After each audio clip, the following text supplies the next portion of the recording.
देखो माँ, बारात जा रही है। अरे तो इसमें कौन सी नई बात है, बारात तो यहाँ से आती जाती रहती है। काश माँ मेरी भी शादी हो पाती। अरे तू फिक्र मत कर बेटी, मैं तेरी शादी एक इंसान से करा दूंगी। लेकिन ये कैसे हो सकता है माँ, मैं तो एक चुड़ैल हूँ। अरे इसका भी इलाज है मेरे पास। कल ही हम नदी के किनारे वाले जादूगर के पास चलेंगे, वो अपनी शक्ति से हम दोनों को इंसान बना देगा।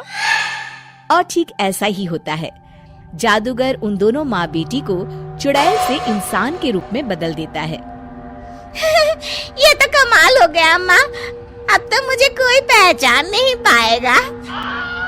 ये भभूति रखो, इसे हर रात खा लेना, वरना सुबह तुम अपने असली रूप में आ जाओगी। जी जी बिल्कुल खा लूंगी।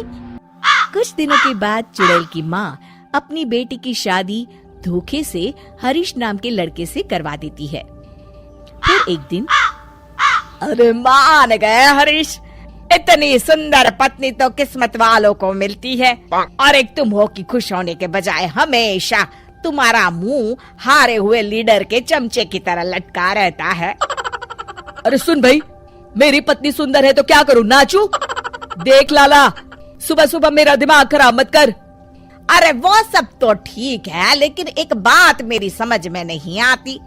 तुम हर दूसरे दिन कम से कम 10 लोगों का राशन खरीद कर ले जाते हो। अरे आखिर तुम इतने राशन का करते क्या हो? तुम्हारे घर में तो खाने वाले सिर्फ 4 लोग हैं। अरे तुझे मेरे घर की बातों से क्या लेना देना? तू चुपचाप अपनी दुकानदारी कर, वरना यहाँ दुकानों की कमी नहीं है। इतना कहकर हरीश वहाँ से चला जाता है। हरीश जैसे ही घर पहुँचता है, हे भगवान, ये क्या हो गया? मेरी तो किस्मत ही फूट गई। अरे क्या सोचकर मैंने अपने बेटे की शादी करवाई थी, अरे क्या हो गया?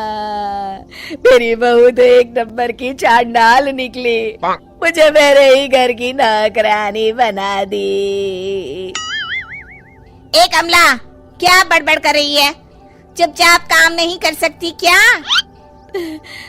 ठीक है बहू, रो मत माँ, सब ठीक हो जाएगा। अरे ओ माँ के बच्चे, पहले ये बता तुझे घर आने में इतनी देर कैसे हो गई? अरे भाग्यवान, मैं दुकान से राशन खरीद रहा था।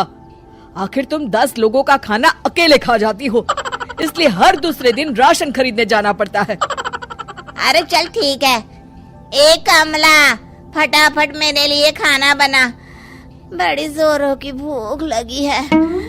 मैं अपने कमरे में जा रही हूँ। ए हरीश, चल मेरे पैर दबा। मेरी समझ में नहीं आता, ये बहू आखिर हमसे किस जन्म का बदला ले रही है? हमने इसका क्या बिगाड़ा है? अरे नाश पिटी, ये सब तेरी वजह से हुआ है। तुझे ही बड़ी जल्दी थी अपने बेटे की शादी करवाने की। अरे तो इसमें मेरी क्या गलती है जी? जो हर माँ करती है मैंने भी तो वही किया है ना। सही तरीके से जांच पड़ताल तो कर लेती कि लड़की कैसी है, स्वभाव कैसा है। इस तरह आंसू बहाने से अब कोई फायदा नहीं। जो गलती की है अब तो उसकी सजा भुगतनी पड़ेगी। आपका ये भाषण सुनने का वक्त नहीं है मेरे पास। मैं तो चली रसोई घर में खाना बनाने, नहीं तो ये डायन मुझे ही पकाकर खा जाएगी। कमला रसोई घर में चली जाती है। इस तरह हरीश और उसके घर वालों की जिंदगी नरक बन जाती है। कुछ दिन बीत जाते हैं। फिर एक रात, आज तो खाना खा के मजा आ गया। कुछ भी कहो, मेरी बुढ़िया सास खाना एक नंबर का बनाती है। और ये कामचोर हरीश क्या कर रहा है? ए लड़के, ठीक तरह से पैर दबा। तो मुझे बहुत नींद आ रही है। इस तरह उस रात चुड़ैल जादूगर की दी हुई भभूति खाना भूल जाती है। अगली सुबह अपनी बगल में लेटी चुड़ैल को देखकर हरीश की आंखें फटी की फटी रह जाती है। अरे मर गया रे, ये क्या? ये भाग्यवान, तुम तो एक चुड़ैल हो। हाँ, तूने सही कहा हरीश, चुड़ैल हूँ मैं, चुड़ैल। अरे मर गया, अरे कोई बचाओ मुझे। इतना कहकर हरीश घर से बाहर की तरफ भागता है। तभी उसके पड़ोसी भी जाग जाते हैं और सब देखते हैं कि हरीश के पीछे एक चुड़ैल पड़ी है।